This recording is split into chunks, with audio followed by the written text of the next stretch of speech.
कधीकधी एखादी वस्तू फक्त वस्तू राहत नाही, ती आयुष्यातल्या एका वळणाची साक्षीदार बनते.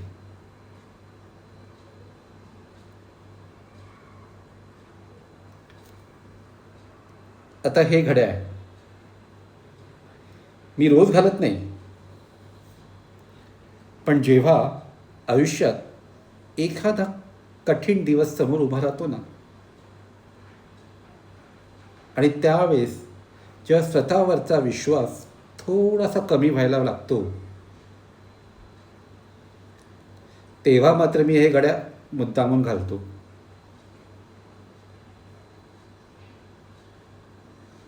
कारण हे मला वेळ दाखवत नाही, हे मला त्या दिवसाची आठवण करून देतो. त्या काळात म्हणजे कोविडच्या काळात दिवस जात होते, पण मी मात्र त्यांच्यासोबत पुढे सरकत नव्हतो. I was stuck. Mentally, physically, emotionally, काही म्हणा तुम्ही, आय वॉज स्टक. बिझनेस आधीच संघर्ष करत होता, कोविडची दुसरी लाट, आणि त्यात भर म्हणजे वडिलांचं जाणं. आणि मग पुढे काय होणार हा अजून एक प्रश्न. या सगळ्यांनी मन जणू काही एका जागेत थिजल्यासारखं झालं होतं. आणि त्यातच वाढदिवस जवळ आला, पण तो साजरा करण्याचा विचार मनात अजिबात नव्हता. मी घरी स्पष्ट सांगितलं होतं, यावर्षी काहीच करायचं नाही आहे. असं काही घडलं नाही आहे खास माझ्या आयुष्यात की मी 50वा वाढदिवस साजरा करावा. भले तो एक माइलस्टोन आहे माझ्या लाईफमधला, पण इट्स नॉट अ सेलिब्रेशनवाला नाही आहे. पण त्या लोकांनी ऑलरेडी स्वतःचं आपसात काहीतरी ठरवलं होतं की नाही, आपण साजरा करायचा घरातल्या घरात, पण करायचा. आणि त्या दिवशी केक कापून वगैरे झाल्यानंतर मग त्यांनी माझ्या हातात एक बॉक्स दिला आणि म्हणाला, हे उघड. आणि मी म्हटलं काय आहे, म्हटलं बघ. सो ओपन केलं तर हे घड्याळ होतं. आणि पहिला प्रश्न माझ्या डोक्यात तोच आला की एवढं महागडं घड्याळ यांनी कुठून म्हणजे कसं काय आणलं. आणि मी काही अजून बोलायच्या आतच, म्हणजे काही बोलणार त्याच्या आधीच तो मला बोलला की पप्पा, हे घड्याळ is a symbol for you, की तुझ्या आठवणीत राहावं की your time is now changing. तुझा काळ आता बदलायला लागला आहे, तुझी वेळ बदलायला लागली आहे.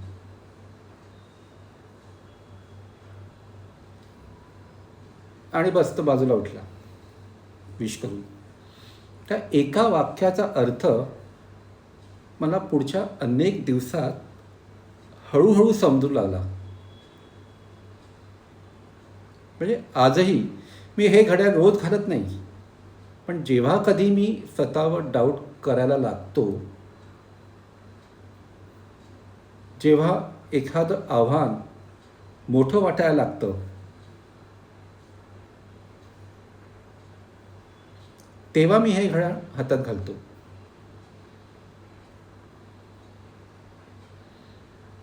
कारण मला त्या घड्याळाची गरज नसते ॲक्च्युली. मला गरज असते ती त्या विश्वासाची, जी माझ्या मुलांनी त्यावेळेस दाखवली माझ्यावर.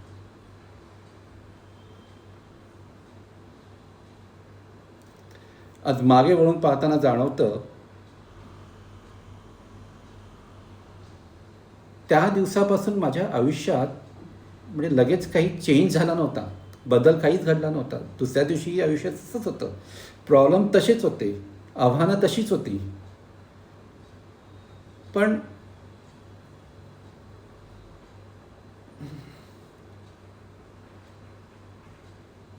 एक गोष्ट मात्र बदलली होती. त्या दिवसानंतर मी परिस्थिती बदलण्याची वाट पाहणं थांबवलं आणि स्वतःला बदलायला सुरुवात केली. आज वाटतं, जरी त्या काळाने माझ्याकडून खूप काही हिरावून नेलं, पण एक गोष्ट मात्र परत दिली,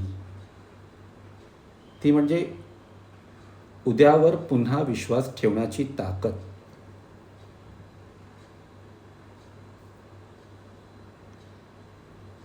मी Nainesh भायदे, and this is my second story.